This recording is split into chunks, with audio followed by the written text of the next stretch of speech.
All right, let's have a look at some highlights of Tim English, who was the highest rated player on the ground. You mentioned Jesse's ability to push forward, take some marks deep in the forward line.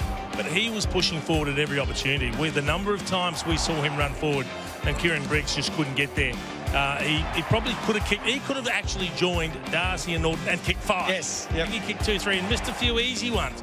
But all of a sudden, I mean, there he gets a mismatch with Lockie Ash. Why wouldn't you kick it to him when he doesn't have a matchup that's going to stop him? So, and again, provided he's not taking the space of Norton and Darcy, this takes pressure off them. Yeah, and as Bevo said, this isn't new. He is a ruckman that does like to push forward and hit the scoreboard, but just to this extent tonight, where he had the 5 shots a goal and the 5 marks inside 50, you don't see from a number 1 ruckman very often. But he has this ability in him. He's another threat aerially that can take the mark, and he's just been really consistent this year. I think he's been rock solid for most of the year, and if not his best season, I know he's been All-Australian, but he's certainly been tracking that way again. It was a standout performance by English and Darcy and Norton. All the tools were so imposing tonight. Aaron Norton, as we said, in a rich vein of form at the moment, 5 goals.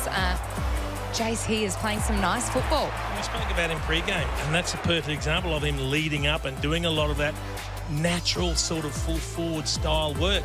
He gets up, he can be a link player at times. We know he's capable of taking pack marks and doing these sorts of things, but he's finding some easier ball by getting on his bike. I mean, a couple of the efforts, that one there in traffic was an absolute ripper. But I just like his all-round game now. He got a 50-metre penalty after that had happened. I just like the way he's finding all different ways to get involved, to kick, not just kick goals, but be involved in scores by contributing at other parts of the ground. Yeah, 20 disposals. It's a big number for a key forward and the 13 score involvements, but he just continues to flourish with Sam Darcy. I think he's working out other ways to get the footy. He knows they're going to be drawn to Darcy, so he knows when to lead up, when he can fly and take a contested mark, and he's just chock full of confidence at the moment. I think that's about 34 goals his last 9 games, so he's in some sort of form. And 23 goals between Sam Darcy and Aaron Norton in the last 2 weeks. Yep. So we spoke to Sam before. He is, we know, one of the absolute emerging superstars of our competition. So good in the air, so good below his knees, Jason. Gosh, if he could nail that goal kicking, he could have had even more tonight. But when you play the Dogs, it is becoming so difficult now for players to peel off their opponents and give assistance, because if you do that, someone else gets off the chain, and they don't just automatically kick to these two. We saw them use Caleb Poulter on a few hit-up leads because he was there. Tim English pushes forward. They're very good at choosing the right option, but it just makes it difficult for the opponents of Norton and Darcy. They can't peel off and they can't get assistance when they need it, so they're going to have to win one out, and that is easier said than done. Yeah, and Kingy said it a number of times throughout the call. I mean, Sam Taylor, the best one-on-one defender in the competition, had no influence at all. He just had his hands full with this guy, got comprehensively beaten, which very rarely happens. Only 3 intercepts for Sam Taylor, and he just couldn't go with him. So if Sam Taylor can't go with Sam Darcy, what chance have any of the other key defenders in the competition have got? And he just continues to grow week on week. Grow. I wonder if he can grow any taller. Not literally, surely he can't grow. I was so relieved when Bevo came after him. So, Jason, you're 188 centimetres, so you're... I reckon I've shrunk a couple.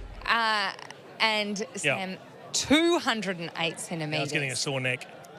Fortunately, we've got Joey to sort of even things out. I think I'm taller than you, Joey, with my boots on. With my boots on. We're going to have a look at our KFC moment of the match. And you mentioned him when talking to Luke Beveridge. Lachlan McNeel kicked an equal PB 3 goals. So it was some of the lesser names that had a big impact tonight. Poulter early and McNeel bobbing up for a couple of goals. Yeah, these are what make good teams great. The chipping in of those peripheral players. And he hasn't always been a regular in this side. He's had to fight and he's missed out a few times, been sub a few times.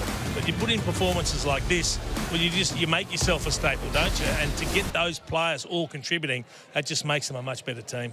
It was an absolute nightmare for the GWS Giants. Nothing went right for them, Joey. We know, obviously, they'd lost 3 really key players. The skipper, Toby Green, sitting up in the stats box, which didn't help things, but they had no spark. They had no run. They couldn't get their hands on the football. Just nothing worked. No, Adam Kingsley's going to scratch his head and work out what happened, because if you can see there, the pressure rating, second worst under Adam Kingsley at his time at the Giants, which meant they just couldn't win the ball back. So if there's going to be talk about their offense, and we didn't see any of the tsunami, well, you can't start your counter-attack if you don't win the ball and you don't get it back off the opposition. And they just couldn't lay a glove on the Dogs. They were too slick for them and they were off. Their attitude wasn't quite there. They didn't play with the intensity that they needed to match the Western Bulldogs, and that's why you get the result you get. So they were able to find it in the second half against the Sydney Swans, but there were some alarm bells when you think about the first half against Sydney, and now they've been exposed. So they've still got a bit of work to do. You don't have to win, but in a game that meant so much, to bring that sort of effort, that lower pressure rating, I just find it hard to fathom exactly, particularly after what you had to do to get the points last week after a similar lethargic first half. They then got fired up by the coach, but I just thought it would have been automatic this week. And I think the interesting thing was we saw Adam Kingsley coaching from the bench, and throughout that second half, as things got worse and worse, there was almost a wry grin every now and then. He sat there going, well, this is just so bad. I mean, it doesn't matter giving them a spray right now. That was as bad as anything could have been from their perspective. So they've got to find a way to bounce back from this now.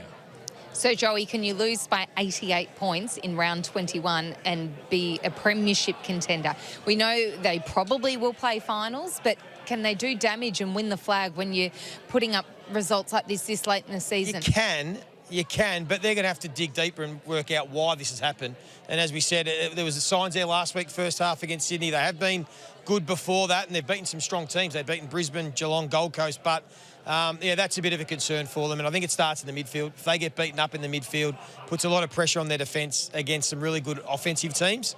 But I think they can. I think it was attitudinal tonight, so I'd like to think they'll respond. John Ralph joins us with all the latest news.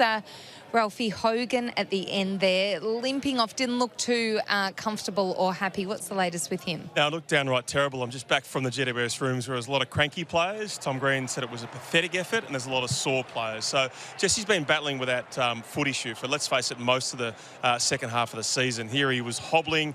Now, even one of those times where he came off the bench with 50 seconds to get out to the full forward line, he walked all the way. He was really sore. Remember a couple of weeks back off that 5-day break leading into Essendon, they didn't play him. So I asked the club, is it a syndesmosis? Is it a navicular or one of the flare-ups that he's had before? Is it a plantar fascia? They wouldn't detail that, but he's really sore. 10-day break leading into the North Melbourne clash. You'd imagine, as they did against Essendon, you just play Max Krzyzewski, you get him up for the last 2 home and away games of the year. They're going to have to win 4 finals at some stage with him. And look, let's face it, he's so critical to him. That's a massive issue. Toby McMullen, even if that's a low-level syndesmosis, that's probably 4 weeks. You'd imagine that McMullen's home and away season is done. But yeah, Hogan, the Coleman medalist, massive, massive concern for the Giants. And you've got some contract news for the Giants. So put the glasses down. Leclerc is done to St Kilda. Joey, I'm not sure if you think that's a fantastic news or not, but look, a 2-year deal at $400,000 a year was offered at GWS. He knows he'll get 4 years at $750,000 at St Kilda. He's very keen, like all people are, to know that Naz Wanganeen-Millera will be staying at this football club. We're not sure about that at this stage, but yeah, even though he loves GWS, he's happy to move for opportunity. He got towed up tonight, as did most of the defence. You saw that the coach, Adam Kingsley, gave the defence an alibi. He's an upgrade, and if you play him alongside Taru and Cal Wilkie, what are your thoughts on that, albeit off a pretty dirty old night? Yeah, no, St Kilda clearly need a key defender. Yes, he was beaten tonight, but so was Sam Taylor. So, I mean, it can happen to the best of them. I certainly think it's a good get for St Kilda. As you said, the full back line of Wilkie, Taru and Leclerc is pretty exciting. They'll be young, and it's an upgrade on what they've got. So I think it's a good get. They need to get more talent in the door, the Saints.